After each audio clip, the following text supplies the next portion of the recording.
Donc alors, quand vous allez commencer à travailler le chocolat, si on veut faire du décor chocolat, déjà la première des choses, c'est de bien choisir le bon chocolat. Il est fluide. Et là, il n'y a que le chocolat. Hein, si vous prenez, donc celui-là, c'est du chocolat de couverture. Chocolat de couverture, ce qu'on appelle chocolat de couverture, c'est du chocolat qui a un peu plus de beurre de cacao que les autres beurres, que les autres chocolats. Ce qui fait qu'il est très liquide. Quand on veut obtenir un chocolat liquide chez vous, la seule solution, à la limite, c'est soit d'acheter de la couverture de chocolat, donc là vous demandez à un pâtissier, soit autrement, si vous pouvez trouver, c'est du beurre de cacao. Et là, vous mettez du beurre de cacao dans votre chocolat. Quand les fèves de cacao sont broyées, on récupère d'un côté une pâte de cacao, et de l'autre côté, il y a ça qui s'écoule, c'est le beurre de cacao. Le chocolat blanc, la couverture blanche, c'est ça, c'est du beurre de cacao, plus du lait, plus du sucre. Point. Il n'y a pas du tout de pâte de cacao dedans. Ouais.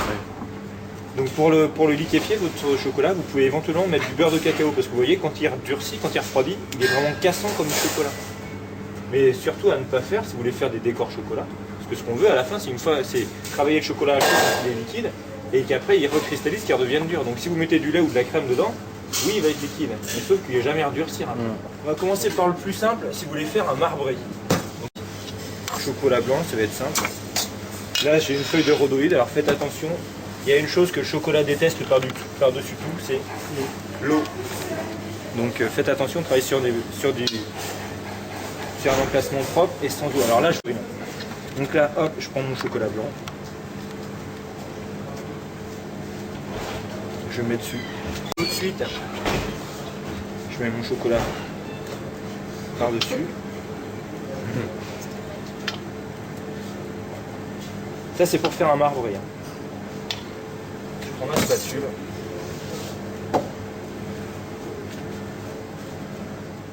Je vais le laisser refroidir un petit peu, et puis une fois qu'il sera un petit peu refroidi, qu'il va commencer à figer, je vais commencer à le pré-découper.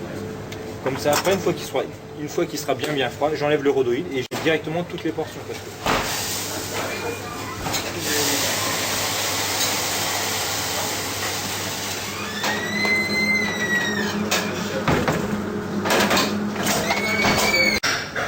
fais un quadrillage, je fais un rectangle, et après, je viens rejoindre les bords de mon rectangle.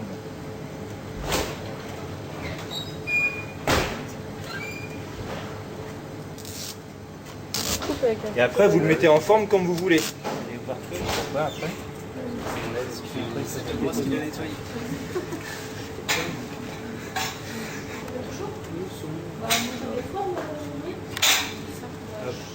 Je prends mon rhodoïde. C'est trop joli. Et là, hop. Et après. Comment ça fait ça? Ouais. Oh, vous voyez.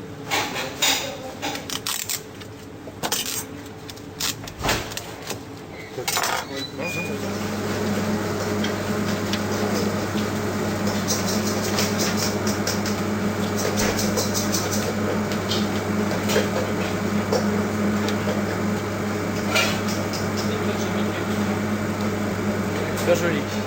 Bon, pas longtemps, ça oui, non?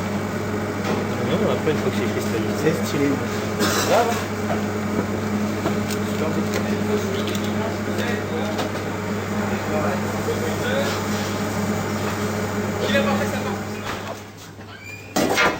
vous prenez pas l'intérieur de la plaque, vous prenez l'extérieur parce que ce sera plus facile après. Vous prenez votre chocolat, vous le coulez dessus.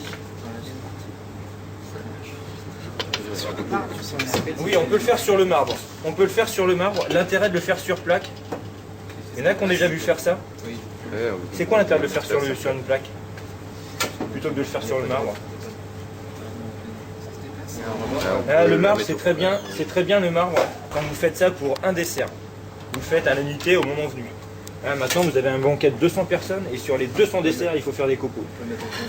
Ce que vous faites vos 20 plaques comme ça, vous les stockez et puis après, quand vous avez besoin, vous les faites une par une. Si c'est trop dur, vous repassez un tout petit peu la plaque au chaud. Et comme ça, vous pouvez vraiment travailler votre chocolat plaque par plaque.